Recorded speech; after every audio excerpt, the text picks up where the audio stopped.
Hello everyone, my name is C. Ankit Agarwal and you are watching me on your YouTube channel TaxG. Expenditure यानी कि खर्चा हर कोई करता है during the normal course of business, मगर सारे खर्चे इनकम टैक्स में अलाउ नहीं होते। और अगर आप ऐसा कोई खर्चा जो आपने क्लेम कर लिया हो और वो अलाउ नहीं होता, तो फिर income tax department can charge differential tax amount with interest and penalty. तो आज के इस वीडियो में हम डिस्कस करेंगे ऐसे कौन से प्रोविजंस हैं जो सभी बिजनेसमैन और अकाउंटेंट्स को पता होना चाहिए सो दैट आप पूरे साल ऐसी छोटी छोटी गलतियां ना करें जो बाद में आपके ऊपर भारी पड़ सकती हैं। तो ज्यादा वक्त ना लेते हुए मैं शुरू करता हूं आज की ये वीडियो। और हाँ, चैनल को लाइक और सब्सक्राइब करना ना भूलें।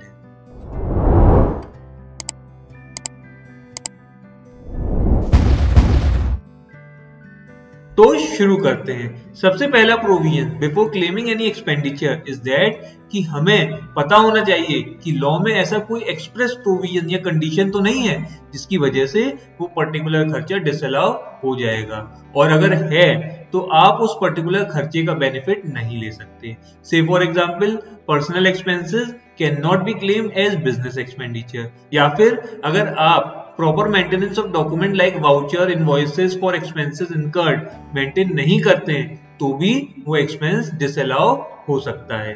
तो इसी सीक्वेंस में सबसे पहले जो प्रोविजन आता है वो है section 37 subsection 1, that is general deduction. ये एक जनरल सेक्शन है, दैट इज अगर किसी भी एक्सपेंस के बारे में एक्ट में कहीं भी नहीं बताया गया तो सेक्शन 37 सबसेक्शन 1 विल प्रिवेल। तो क्या कहता है ये section? Any expenditure not covered under section 30 to 36 is deductible under section 37 subsection 1 if following conditions are satisfied। तो क्या है ये कंडीशन? कंडीशन नंबर 1, वो पर्टिकुलर एक्सपेंस कैपिटल या पर्सनल नेचर का ना हो, यानी कि expense should be related to business, और तो और वो एक्सपेंस कैपिटल नेचर का है तो उसे बैलेंस शीट में कैपिटलाइज करना है, ना कि एक्सपेंस की तरह प्रॉफिट लॉस में क्लेम करना है। Condition number 2, expenditure should have incurred during the previous year, यानी कि जिस साल उस एक्सपेंस को क्लेम कर रहे हैं उसी साल वो खर्चा इनकर्ड होना चाहिए या फिर पेड होना चाहिए। Condition number 3, expenditure should not be an offence और prohibition of law. Say for example, freebies to medical practitioner, penalties and fines of penal nature by any law, या फिर अंडर द टेबल पेमेंट। इसी sequence में आगे आता है section 40 which says amount not deductible। Section 40 में सबसे पहले आता है any payment to non resident and TDS not deductible, then 100% of the expense will be disallowed। सही सुना आपने, पूरे का पूरा एक्सपेंस डिसअलाउ हो जाएगा, चाहे आपने कोई रॉयल्टी का पेमेंट किया हो या फिर इंटरेस्ट का पेमेंट किया हो या फिर कोई टेक्निकल सर्विस ली हो या फिर किसी नॉन रेजिडेंट को सैलरी दी हो। एक रिलीफ जो गवर्नमेंट ने प्रोवाइड की है कि अगर आपने टीडीएस डिपॉजिट कर दिया before due date of filing of return, that is 31 July या फिर 31 अक्टूबर, जो भी आपके ऊपर एप्लीकेबल है, तब तो आपको कोई डिसअलाउ नहीं होगा। अदरवाइज उस साल में वो खर्चा डिसअलाउ हो जाएगा और जिस भी साल में आप उस टीडीएस को डिपॉजिट करेंगे तब वो खर्चा अलाउ हो जाएगा। फिर आता है सेक्शन 40 में दूसरा point, any payment to resident. ये भी ऊपर वाले पॉइंट जैसा ही है, दैट इज अगर आपने कोई भी ऐसा पेमेंट किया जिस पर टीडीएस डिडक्ट करने की लायबिलिटी थी ऑफ अ रेजिडेंट पर्सन और आपने टीडीएस डिडक्ट एंड डिपॉजिट नहीं किया तो 30% of the expense will be disallowed. इसमें भी सेम कंडीशन है, दैट इज अगर आपने टीडीएस डिपॉजिट कर दिया before the due date of filing of the return, that is 31 July या फिर 31 अक्टूबर, जो भी आपके ऊपर एप्लीकेबल है, तो आपका कोई डिसअलाउ नहीं होगा। अदरवाइज उस साल में वो 30% डिसअलाउ हो जाएगा और जिस साल में आप टीडीएस डिपॉजिट करेंगे तब वो खर्चा अलाउ हो जाएगा। इसके बाद सेक्शन 40 में एक और पॉइंट आता है, that is disallowance of income tax, wealth tax etcetera. इसका क्या मतलब हुआ? इसका मतलब ये हुआ कि अगर आप कोई इनकम टैक्स या वेल्थ टैक्स पे कर रहे हैं तो आपको उसका कोई बेनिफिट नहीं मिलेगा। Income tax also include interest on delayed payment of income tax and TDS, या फिर interest paid on delayed filing of income tax and TDS return, या फिर tax paid in any other country for which relief is availed under section 90, 90A and 91। इसी में एक point ये भी आता है कि अगर कोई एम्प्लॉयर किसी एम्प्लॉय को फ्री में कोई बेनिफिट देता है और उसके ऊपर कोई इनकम टैक्स पे करता है तो उस टैक्स पेड का बेनिफिट एम्प्लॉयर को नहीं मिलेगा। Free benefit here mean rent free accommodation या फिर कोई मेडिकल फैसिलिटी या कोई एजुकेशन टू चिल्ड्रन। इसके बाद सेक्शन 40 में आता है section 40 sub clause b, a very common section that is disallowance in case of partnership firm and LLP.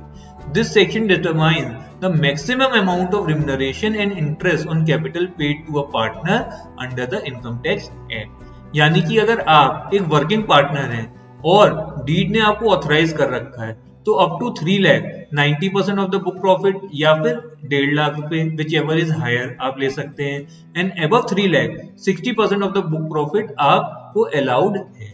In the same way the maximum interest जो partner ले सकते हैं on his capital is 12%। This mean अगर आप इस limit से ज्यादा remuneration या इंटरेस्ट लेते हैं तो वो एक्सेस अमाउंट डिसअलाउ हो जाएगा। इसी सीक्वेंस में एक और सेक्शन आता है that is section 40 sub clause b which deals with disallowance in case of association of person and body of individual। यानी कि अगर कोई AOP BOI कोई पेमेंट करता है in the form of interest, salary, commission, bonus or remuneration to its member will be disallowed in computing the income of the AOP BOI। इसी में एक केस ये भी बनता है कि where member who received the interest from AOP BOI also pays interest to AOP BOI during the same previous year, तो differential interest ही disallow होगा। सेक्शन 40 के बाद एक न्यू सेक्शन आता है that is section 40 capital A that is expenses of payment not deductible in certain circumstances. यानी कि कुछ पर्टिकुलर कंडीशंस में एक्सपेंसेस डिसअलाउ हो जाएंगे। इस सीरीज में पहला सेक्शन आता है section 40 capital a sub clause 2 that is excessive payment to related party transaction. यानी कि अगर आप कोई पेमेंट करते हैं रिलेटेड टू गुड्स सर्विसेज या किसी फैसिलिटी या expense related to a related party बोले तो रिश्तेदार या फिर ऐसा पर्सन जिसका आपके बिजनेस में कोई इंटरेस्ट हो या एम्प्लॉय हो या डायरेक्टर हो या पार्टनर हो, देन अगर असेसिंग ऑफिसर को लगता है कि आपने फेयर मार्केट वैल्यू से ज्यादा उसे कोई पेमेंट किया है या फिर कोई अनवांटेड बेनिफिट देने की कोशिश की है तो वो डिफरेंस अमाउंट को डिसअलाउ कर सकते हैं। Now the next section which comes is 40 capital A sub clause 3 that is disallowance in case of payment made by mode other than prescribed mode। इसका मतलब ये है कि अगर आप किसी पर्सन को एक दिन में 10,000 रुपए से ज्यादा का पेमेंट करते हैं बाय वे ऑफ कैश और by method not prescribe by law तो आपका वो एक्सपेंस या फिक्स असेट डिसअलाउ हो जाएगा। ये लिमिट 35,000 रुपीज की है in case of payment to transporter. Prescribe modes includes demand draft, account pay cheque, credit card, debit card, net banking, IMPS, भीम UPI, RTGS, निफ्ट एक्सेट्रा। इसी sequence में last section जो आता है वो है section 43B that is certain deduction to be allowed on payment basis. यानी कि इस सेक्शन में कुछ ऐसे एक्सपेंसेस मेंशन किए हैं जो अलाउ होंगे on payment basis. That is अगर आपने रिटर्न ड्यू डेट से पहले पेमेंट कर दिया है तो उस साल में, otherwise in the year of payment. अब देखते हैं कौन से हैं वो एक्सपेंसेस।